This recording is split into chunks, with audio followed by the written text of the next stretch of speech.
Carlo is just like, I don't know if he's my good. Like, I don't want to have that conversation now. I don't want to start having favorites now and everything. But Carlo is just like, I won't say he's the goat, but he's the goat. Like, Carlo is, come on. I've always had this love for Carlo. The amount of things that he has done in his career. Yo, you guys, what is up, man? Welcome back to Real United Talk, where we talk about all matters Real Madrid and Man United. This is going to be another Real Talk episode, 2-2 now, so nobody can complain and say that, oh, you cannot have favorites and everything. No, I do not have favorites. I've told you guys I have two teams, so let's talk about some Real Madrid right now. Again, no Real Madrid jersey, but close enough, right? Close enough. But yeah, let's get right into it. So in this episode, I'm going to be talking about Carlo Ancelotti, my goat, my brother, bro. And as we all know already, Carlo is leaving Real Madrid. He's taking up the Brazil job. Something that came as quite a shock to me, actually, because like this has happened before. Obviously, the whole Brazil Carlo situation happened before. Brazil wanted him, and I just at that time, I think it was last season or so. I can't remember when the first time was. I knew he was not going to go. Like, it made no sense whatsoever that Carlo takes up the Brazil job over Real Madrid. And the reason why I say that is because, like, Carlo is not from Brazil. Carlo is Italian, right? So, like, he doesn't have any affiliation to Brazil. Like, he doesn't have any loyalty to Brazil whatsoever. So, as much as, yes, you go there, you have passion for it and everything. It would be a new experience for him managing an international team.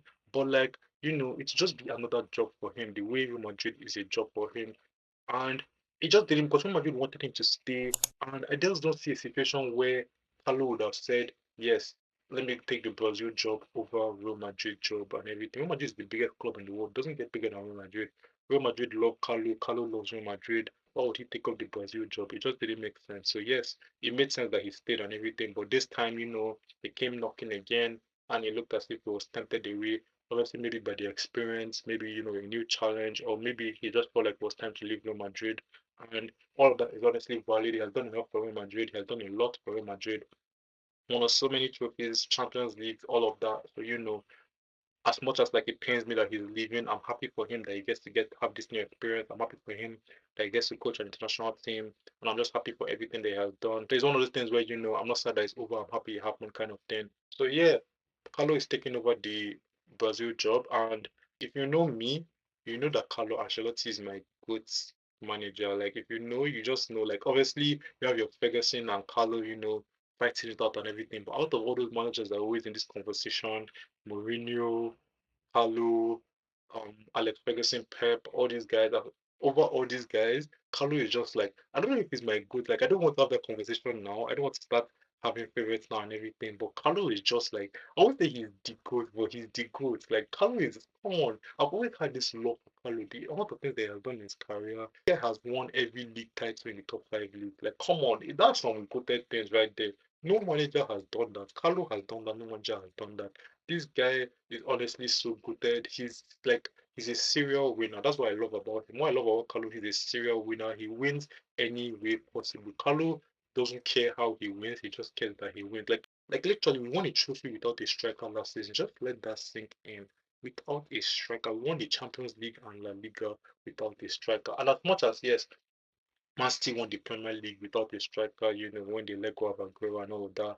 I do think that it was still very impressive, especially given that we won the Champions League because, Man City didn't win the Champions League. They won the Champions League. They won the treble when they got Haaland and everything. So him doing that was mighty impressive. And, just the way he went to that whole 4-4-2 diamond and everything. Obviously, we've seen that in the AC Milan days. So it's something that he brought back, for this time. That just shows like his adaptability. That just shows that, he has multiple ideas in his head.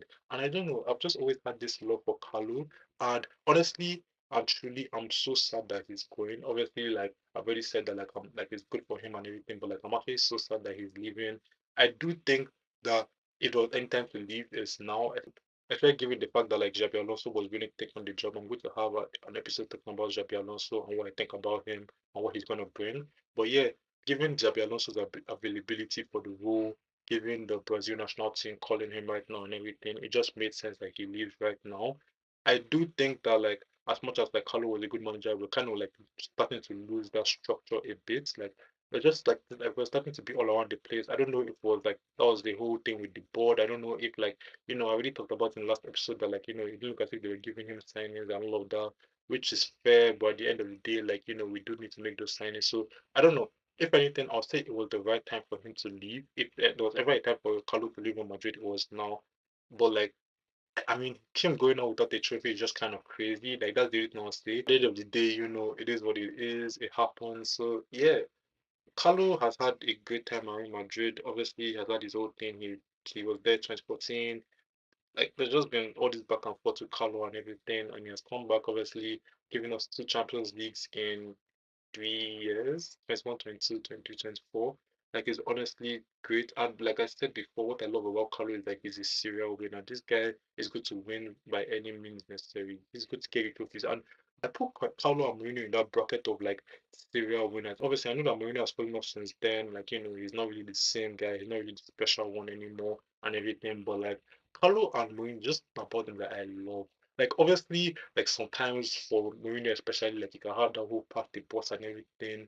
The ball that is not that attractive and all of that. But at the end of the day, is it good to win a trophy? Yes, it's good to win you that trophy. Again, he hasn't been the special one for some time and everything, but in his time, Mourinho was unplayable. He was just like he was the goat, honestly. Like I know it seems like I have so many goats right now, but come on, Mourinho won me the but come on, Mourinho won me the 11-12 La Liga. After Real Madrid had not won the La Liga title for how many years, Mourinho came and won it. He promised that he would win it for us, and he did win it for us. That Ronaldo season, let me not even get too much into that one. But yes, these are my goods. Obviously, is there bias? Yes, because Real Madrid managers, obviously there's bias. These are people that have given me trophies, these are people that have given me a time and a half. So yes, obviously there's bias. But at the end of the day, is my opinion. And these are honestly because obviously your Sir Alex Ferguson, that one is like he's there. Like I said, I don't want to start rating managers and start saying who's the good or not. But people start saying that we cannot have favorites or we cannot doesn't know ball or something like that. So no, I'm not going to do that. It's about Carlo. And yes, like I said, if there's ever a time for Carlo to leave it now. It's honestly saddening and everything. But there will be changes. There will be a lot of changes. And I know that change can be scary, but at the same time, change can be very good. Real Madrid obviously needed a change with everything that was going on, with the fact that we just finished the season trophyless and everything. Carlo obviously had his thing. Like Carlo is someone that just, in his system, like the best players play. Like honestly, the best players just play your football and everything. That obviously affected us this season because we were kind of banking on that individual brilliance. It doesn't always affect us, but it affected us this season. We needed more structure this season. I'm not saying that Carlo doesn't have structure, but I'm saying that we needed needed more structure this season, which is something I think Xabi Alonso will bring. Again, I'll talk about that a lot more when I'm talking about Xabi Alonso. But we need more structure, which we didn't have right now. And like was either replace Carlo or keep him there and just give him every single thing that he wants, which should have also been a good option and everything. But yes, it was ever a time for him to leave. It's now and he's gone. Yeah, Carlo, I wish him all the best. He has done so much for my club, and honestly, I could not be more grateful for Carlo. The times have been supreme. Who knows? Maybe one day we'll see him again. The amount of times that he has come and come back, maybe one day see him again, but you never know. So yeah, Carlo, wish you all the best, and hopefully, the change is for the better and not for the worse. But yeah, thank you guys again for tuning in. I love to do this. I'm going to try and stay consistent. I hope you guys are here again. I hope to see you guys here again. And I'm just going to try and continue putting out episodes. So yeah, thank you guys again for tuning in, and I'll see you again next time. Safe.